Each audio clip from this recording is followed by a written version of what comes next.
How you going? So we're continuing our work on increasing and decreasing functions. So today we're going to look at an example question where it's a common question where I'll ask you to show. So you have to actually show all the working out to get the answer and then work out the intervals. So let's get into this question here and let f of x equal x plus 9 on x. We need to show that f, the derivative of this, is equal to x plus 3, x minus 3 on x squared, and draw the sign diagram. We then, from using the diagram, we have to find the intervals to show us where this function is increasing and decreasing. All right, notice the word hence here means that we have to use the answers we got from here. So even if you can't get this answer, you should still be able to get your results. So let's do the first part.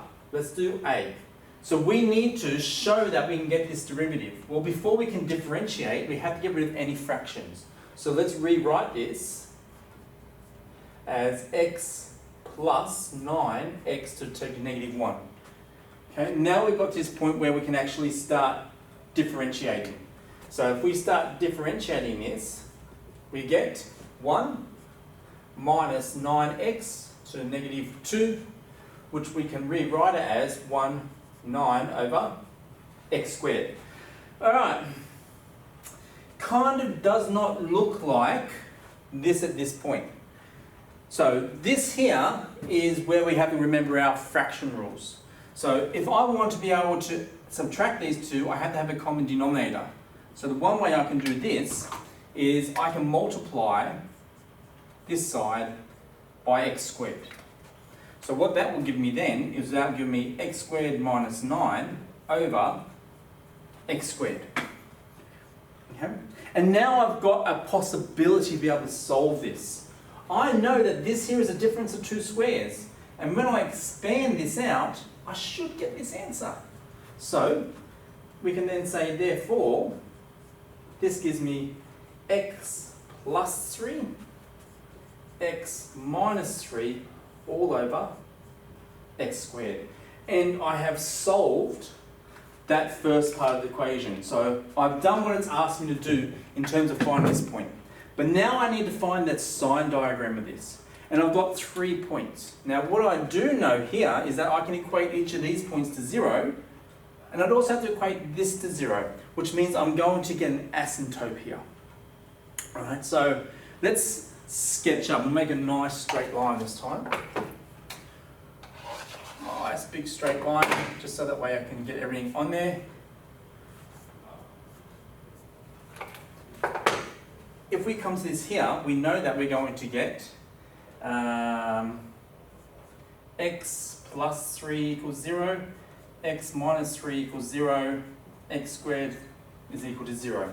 So straight away I know I'm going to have an asymptote. So I'm going to put 0 here, and I'm going to have an asymptote here, because I can't have a value where the bottom part is going to be the 0. I can say that this here is going to give me negative 3, and this here will give me positive 3. So I can write negative 3 here, and I can write positive 3. So that means I'm going to be getting 1, 2, 3, 4 different sign changes in this equation. So let's look at what we're going to do in this next step. So our next step here is, well, let's choose values that are less than negative 3 that I can plug into this equation to be able to get the answer. So if I took negative 5, for instance, just say we took negative 5, let's plug that into the calculator. Let's see, we get negative 5, let's put that in the fraction here, negative 5 squared minus 9 all over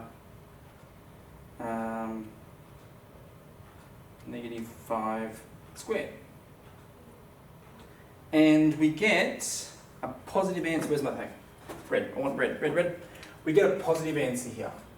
So we then look at the next one. Well, if we put something between negative 5 and 0, we might say let's put negative 1, between negative 3 and 0. So if we put negative 1 into that, we should get a value where it's going to change. So we can say, well, this here is going to be minus Okay.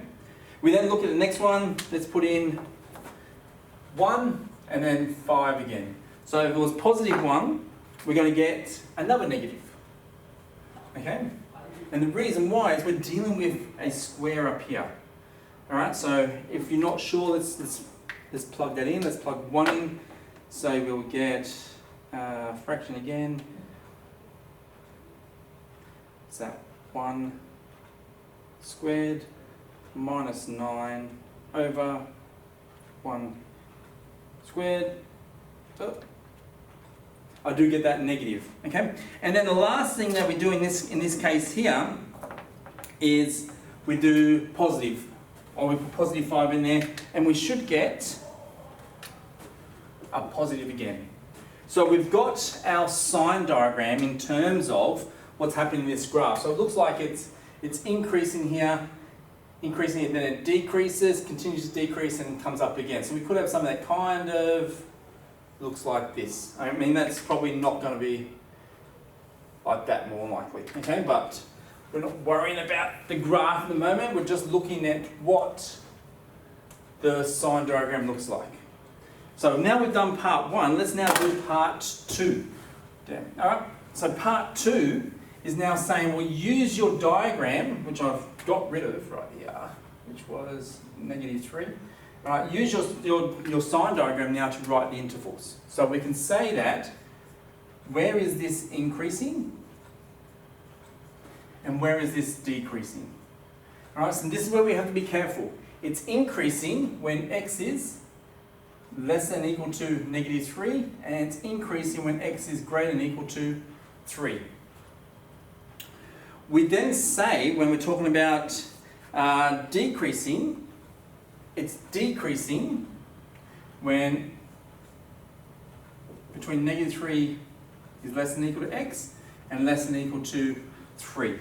We don't say it's, or we could break it up and say, well, it's decreasing, we can say -3 is less than or equal to x, which is less than or equal to 0. It's decreasing there, and also decreases, 0 is less than or equal to x, which is less than or equal to 3. So either way we can look at these kind of notations. But what we've done here is we've worked out a more complex question in terms of showing, get the sign diagrams, and then work out our intervals. Alright? Good luck. See you later.